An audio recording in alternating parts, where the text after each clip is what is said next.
Hello बच्चों, इस series में हम हिंदी मीडियम नीट 2025 के लिए ऑब्जेक्टिव लेके आए हैं और लगभग पहले की तरह इंग्लिश मीडियम के जैसे लगभग 1000 क्वेश्चन।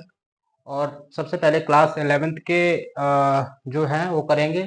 उसके बाद क्लास 12 के करेंगे। तो सबसे पहला जो चैप्टर है वह है सजीव लिविंग वर्ल्ड। तो ये वाला जो चैप्टर है इसके कम से कम 40-50 क्वेश्चन होंगे। और इस चैप्टर का क्या है, पहले की तरह एक्सप्लेनेशन करेंगे वन बाय वन। तो आइए शुरुआत करते हैं। सबसे पहला जो क्वेश्चन है वो क्या कह रहा है, देखिए।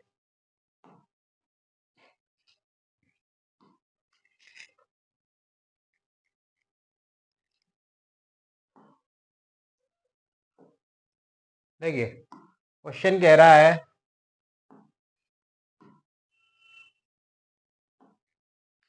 पौधे किस पद्धति द्वारा जीवन पर्यंत वृद्धि करते हैं। देखिए, पौधों को वृद्धि करने के लिए कोशिका विभाजन की आवश्यकता होती है। ये जीव को वृद्धि करने के लिए कोशिका विभाजन की आवश्यकता होती है। कोशिका विभाजन को कोशिका गुणन भी कह सकते हैं, यानी सेल मल्टीप्लिकेशन।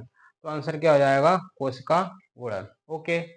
दूसरा क्वेश्चन कह रहा है दिए गए लक्षणों में से कौन सा लक्षण सजीवों का विशिष्ट लक्षण नहीं है। सजीवों का विशिष्ट लक्षण नहीं है। देखो, सजीव जो है वो वृद्धि करते हैं, प्रजनन करते हैं, उनमें स्वचेतना पाई जाती है। इसके अलावा यानी चेतना पाई जाती है। और इस ऑप्शन के हिसाब से देखते हैं आकार में वृद्धि। तो ये वाला जो ऑप्शन है वो थोड़ा सा मिस्टेक है। इस ऑप्शन में कह रहा है कि आकार में वृद्धि है, तो आकार में जो वृद्धि है वो निर्जीव में भी होती है। इसलिए यह सजीवों का गुण तो है लेकिन निर्जीवों का भी गुण है। इसलिए आंसर हो जाएगा आकार में वृद्धि। राइट। अगला देखें। अगला क्वेश्चन कह रहा है कौन सा सामान्य गुण सजीव और निर्जीव जीवों की वृद्धि को दर्शाता है। तो मैं पहले ही बता चुका हूं, सजीव और निर्जीवों की वृद्धि के लिए देखो, सजीव जो है उनमें क्या खास होता है। सजीव में आंतरिक वृद्धि होती है, जबकि निर्जीव में बाहर से सतह रूप से वृद्धि होती है। यानी सरफेस पे किसी भी निर्जीव है उसकी सतह पर जो पदार्थ है वो डिपोजिट यानी जमा होता जाता है और उसकी वृद्धि होती जाती है, उसका भार बढ़ता जाता है। तो सजीव निर्जीव दोनों की वृद्धि को दर्शाता है। कौन सा है, भार में वृद्धि, कोशिका विभाजन। कोशिका विभाजन है वो निर्जीव में नहीं होती है। प्रतिलिपिकरण की दर में वृद्धि, प्रतिलिपिकरण यानी सेल है वो डबल होती है, कोशिका डबल होती है। लेकिन प्रतिलिपिकरण मतलब डीएनए क्या प्रतिकृति हो गई, ऐसा कुछ इसमें निर्जीव में नहीं होता है। कोशिका विभाजन निर्जीव में कोशिका नहीं होती है। राइट। तो आंसर क्या हो जाएगा, भार में वृद्धि। अगला देखें। एक कोशिकीय जीवों में वृद्धि देखी जा सकती है।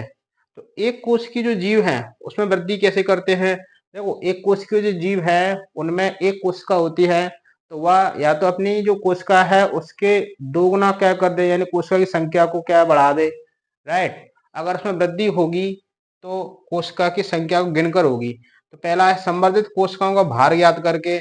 दूसरा, जीवित जीवों द्वारा अवशोषित पोषक पदार्थों की मात्रा के अध्ययन से वृद्धि नहीं देखी जा सकती, ये तो नहीं होगा। इसका सरलता से अंतःपात्रीय संवर्धन में सूक्ष्मदर्शी से देखकर देखो क्या कर सकते हैं, हम उसकी संख्या को देख सकते हैं कि सजीवों में और निर्जीवों में आ गया, एक कोशिकीय जीवों में। तो एक कोशिकीय जीवों में कोशिकाओं की संख्या को गिनकर वृद्धि का पता कर सकते हैं, कोशिकाओं की संख्या को गिनकर। राइट। आगे देखें। अधिकांश पौधे एवं उच्च जंतुओं में जनन और वृद्धि होती है। देखो, जनन और वृद्धि एक कोशिकी में देखें तो एक दूसरे के पर्यायवाची हो जाती है। ठीक है, एक कोशिकी में जो वृद्धि है वही जनन है। राइट। तो अब वो कह रहा है पौधों एवं उच्च जंतुओं में जनन और वृद्धि कैसे होती है। तो स्पेशल घटना होती है, परस्पर विशिष्ट घटना होती है। परस्पर विशिष्ट घटना होती है क्योंकि एक समय के बाद जो पौधे हैं, जंतु हैं, वो जनन करेंगे और उसके बाद पूरा का पूरा जो व्यवस्था है वो बदल जाएगी। ठीक है। राइट। आगे देखें। निर्जीव प्राणियों द्वारा किस प्रकार की वृद्धि प्रदर्शित की जाती है। तो निर्जीव प्राणियों पर में क्या होता है, पदार्थों का सतह पर स्वांगीकरण यानी इकट्ठा होना, यही निर्जीव में वृद्धि का एक लक्षण है। यानी निर्जीव वृद्धि होती है बाहर से पदार्थों का इकट्ठा होता जाता है, पदार्थ इकट्ठे होते जाते हैं और उसी को हम क्या कहते हैं, निर्जीव में वृद्धि कहते हैं। राइट। ओके। देखिए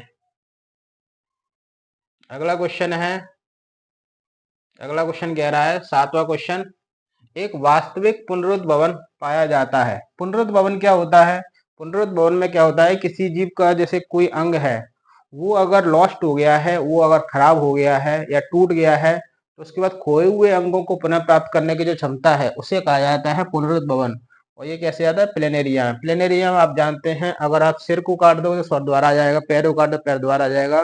ठीक है, एक छोटे से टुकड़े से पूरा प्लेनेरिया बन सकता है। राइट, आगे देखिए, कौन सा जीव है जो खंडन के द्वारा जनन करता है? खंडन का मतलब होता है शरीर के किसी के एक भाग है उसका जो टुकड़ा है उसी से पूरे जीव का बन जाना, उसको खंडन कहते हैं। तो ऐसा किसमें होता है? ऐसा होता है कवक में, शैवालों में और मॉस की प्रोटोनेमा यानी ब्रायोफाइट में। राइट, ओके, तो आंसर हो जाएगा बी।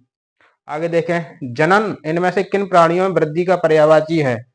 तो जो एक कोश की होंगे उनमें जनन और वृद्धि एक ही बात है।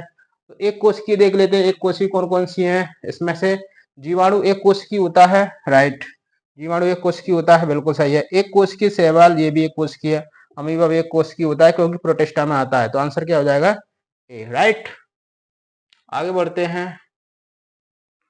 ओके, 10 वाला क्वेश्चन देखें।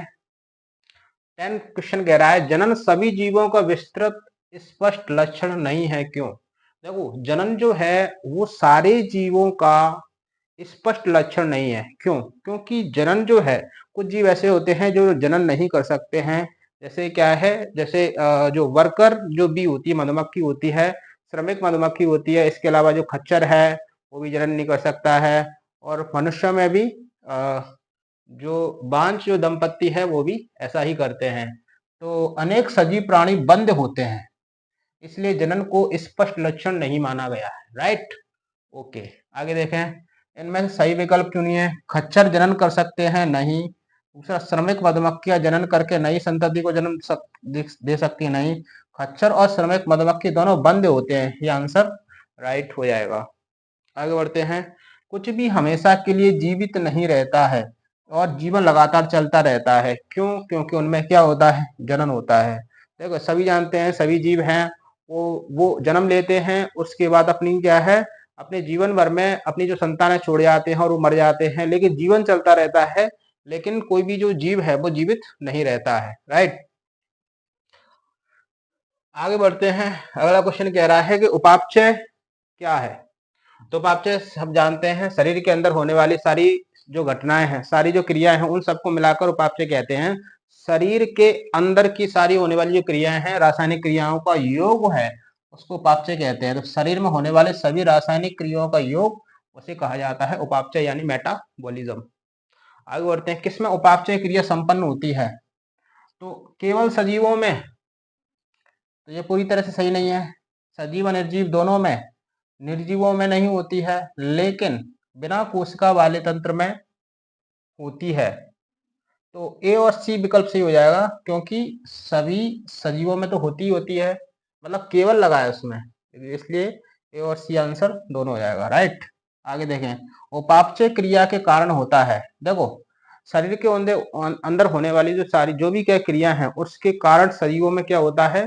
उसके कारण सजीवों में वृद्धि होती है, उसी कारण सजीवों में परिवर्तन होता है, विकास होता है। और जीवित शरीर के सभी कार्य हैं वो उपापचय क्रियाओं के कारण होते हैं, इसलिए आंसर हो जाएगा ये सभी। आगे देखें, सजीवों में जैविक संगठन स्तन शुरू होता है। तो सजीवों में जो जीवित रहने का जो गुण है परमाणु स्तर से शुरू हो जाता है। परमाणु है, अणु है, अणुओं से क्या बनता है?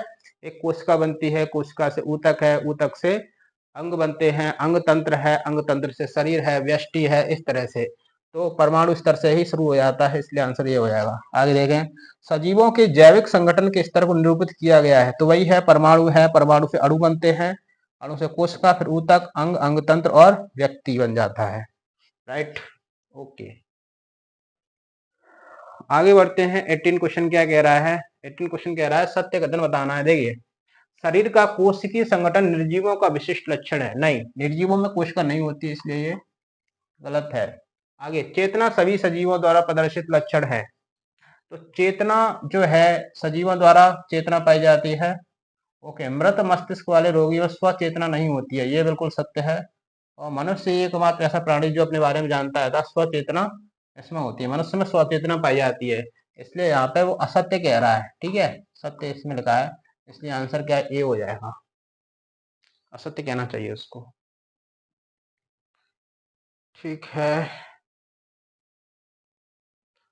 तो ये सारे ऑब्जेक्टिव हो गए 18 क्वेश्चन तक। अब 19 क्वेश्चन से स्टार्ट करेंगे। देखिए 19 क्वेश्चन में जैव विविधता, तो क्या है जैव विविधता? देखिए जैसे किसी क्षेत्र में जीनों की कुल संख्या है, जीनों की कुल संख्या है, जातियों की कुल संख्या है, पारिस्थितिक तंत्र के द्वारा ये सारे जो जीव हैं अनेक अनेक मतलब लेवल पर स्तर पर विविधता दर्शाते हैं, जीन स्तर पर, पारिस्थितिक तंत्र के स्तर पर और जातीय लेवल पर ये विविधता दर्शाते हैं, इसको जैव विविधता कहा जाता है, इसलिए आंसर हो जाएगा डी।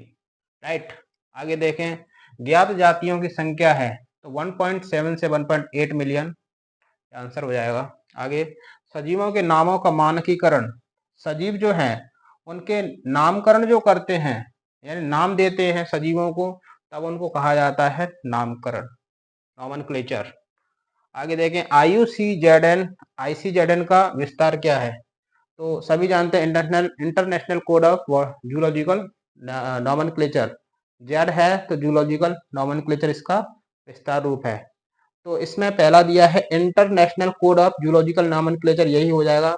दूसरा इससे मिलता जुलता है इसलिए इसकी तरफ नहीं जाना, इंट्रा लिखा है, इंट्रा, इसलिए ये गलत हो जाएगा, पहला ही सही हो जाएगा। राइट, ओके, आगे बढ़ते हैं। दुनाम पद्धति किसके द्वारा दी गई? तो दुनाम पद्धति से सब जानते हैं, कैरोलस लिनस के द्वारा दी गई है ना।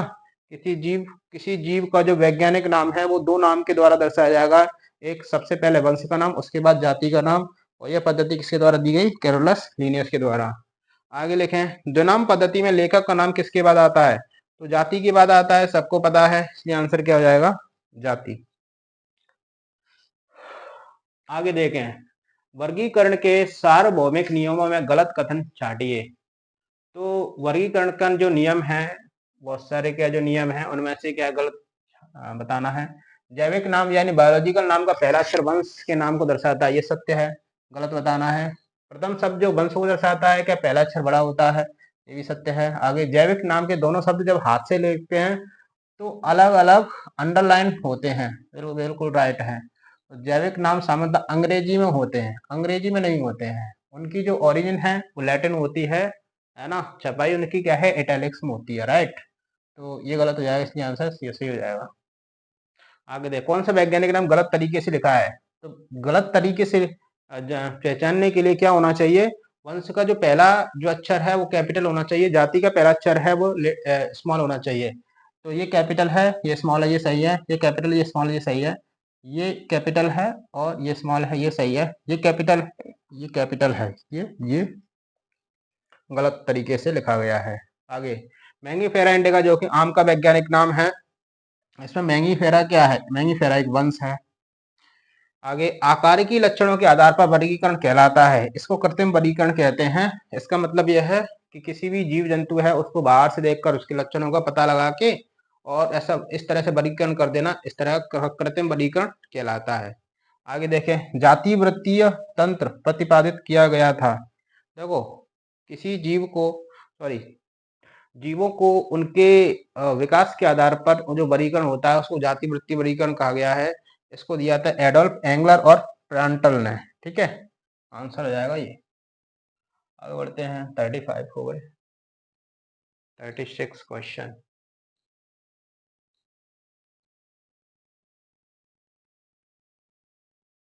तो यहाँ से स्टार्ट करते हैं, नाम पद्धति IUCN, कहीं से भी स्टार्ट कर दो, इसको बाद में कर लेंगे। देखो,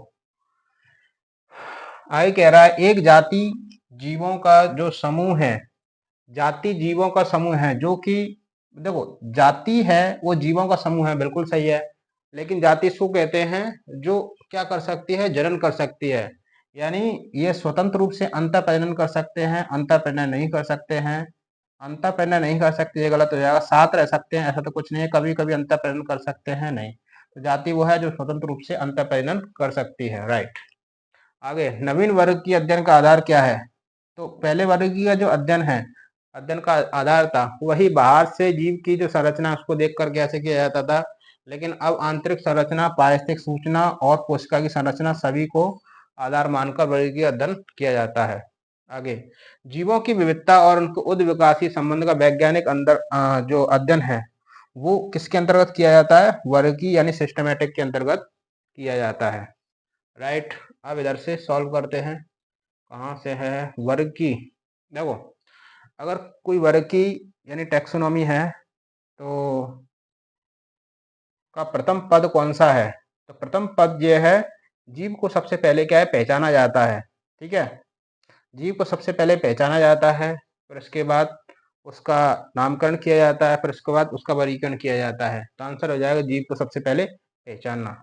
जीव को वैज्ञानिक नाम दिया जाता है। जीव को वैज्ञानिक नाम क्यों दिया जाता है, देखो क्या होता है, कोई जीव है उसको अलग अलग क्षेत्रों में अलग अलग नाम से बुलाया जाता है, और ऐसे विश्व में कई एक ही पक्षी को कई नाम दिए गए होंगे। हम ये चाहते हैं कि अध्ययन के लिए हमें केवल एक ही नाम बुलाना पड़े, इसलिए वैज्ञानिक नाम दिया गया है। यह निर्धारित करता है प्रत्येक जीव का केवल एक ही नाम हो, इसलिए आंसर ये हो जाएगा। Right, okay. 28 क्वेश्चन, 28 क्वेश्चन क्या कहता है, 28 क्वेश्चन कह रहा है द्विनाम पद्धति के अनुसार जीव का वैज्ञानिक नाम घटित होता है। तो विकल्प वंश के नाम से, जाति उपाधि के नाम से, इसलिए आंसर हो जाएगा ए तथा बी, यानी वंश का नाम भी होता है और जाति की उपाधि भी होती है। राइट, वर्गीकरण का द्विनाम पद्धति आधारित है, तो द्विनाम पद्धति आकारिकी विज्ञान के आधार पर आधारित है। राइट, आगे वैज्ञानिक नाम छपते हैं और भाषा से उत्पन्न होते हैं, तो तिरछे छपते हैं और लैटिन भाषा से उत्पन्न माने जाते हैं। ओके, अगला क्वेश्चन देखते हैं।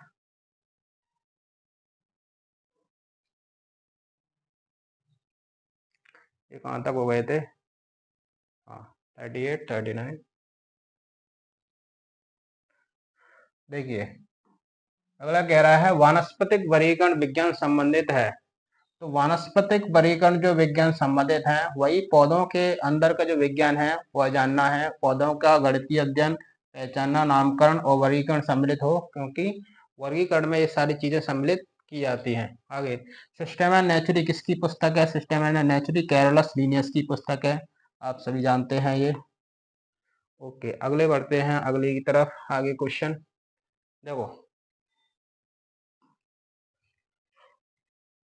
वर्गीकरण की जो श्रेणियां हैं, वर्गीकरण श्रेणियों का आरोही व अवरोही क्रम जाना जाता है, इसको पदानुक्रम कहा जाता है, आप सभी लोग जानते हैं।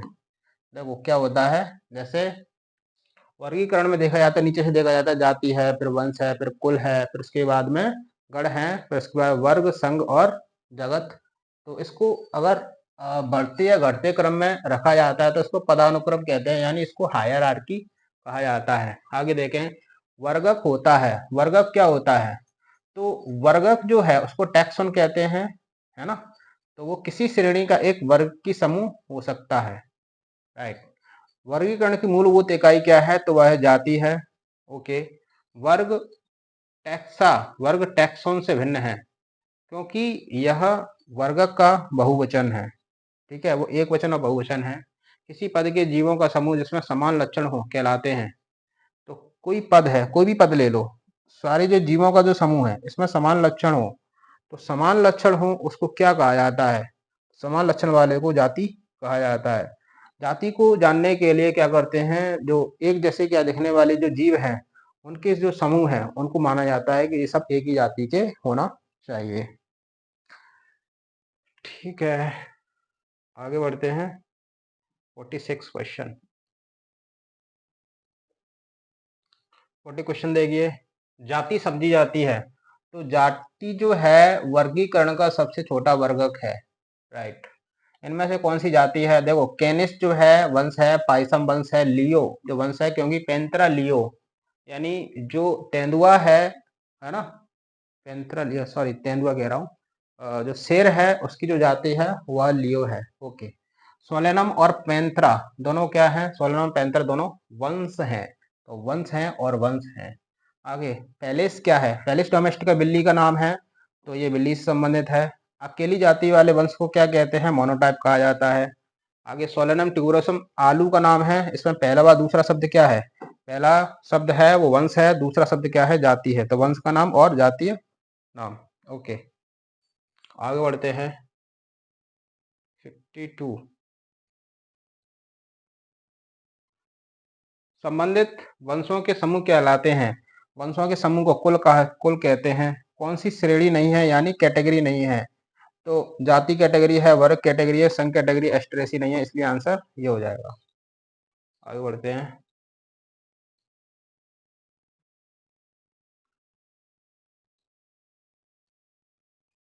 अगला कह रहा है पदानुक्रम वर्गीकरण में वर्ग किसके मध्य आता है?